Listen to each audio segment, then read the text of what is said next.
கோலி talk Kollywood news. Rajasthan லொகேஷன்ல படமாகும் தீரன் அதிகாரம் 1.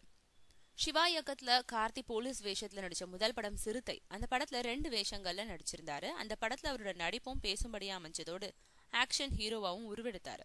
அதுக்கப்புறம் சில மாறுபட்ட கதைகள்ல நடிச்ச கார்த்தி இப்போ மீண்டும் சதுரங்க வேட்டை டைரக்டர் வினோத் இயக்கும் தீரன் அதிகாரம் 1 படத்துலயும் போலீஸா நடிச்சிட்டு இருக்காரு. மேலும் மணிரத்னத்தோட காற்று வெளியிடை படத்துல நடிச்சு முடிச்சதும் இந்த படத்துல நடிக்க தொடங்கினாரு. இந்த படத்தோட முதல் கட்ட படப்பிடிப்பு 3 நாட்கள் மட்டுமே சென்னையில நடந்தது. 2ஆம் கட்ட படப்பிடிப்பு பிப்ரவரி மாதம் 14ஆம் தேதி முதல் ராஜஸ்தான் மாநிலத்துல தொடங்குது. தொடர்ந்து அங்கு மார்ச் 28ஆம் தேதி வரைக்கும் படப்பிடிப்பு நடக்குதாம். போலீஸ் சம்பந்தப்பட்ட பெருவாரியான காட்சிகள் மட்டும் இல்லாம 2 பாடல்களும் இதுவரைக்கும் கேமரா கண்களே படாத அழகியலான லொகேஷன்கள்ல ராஜஸ்தான்ல படமாக்கப்படுதான்.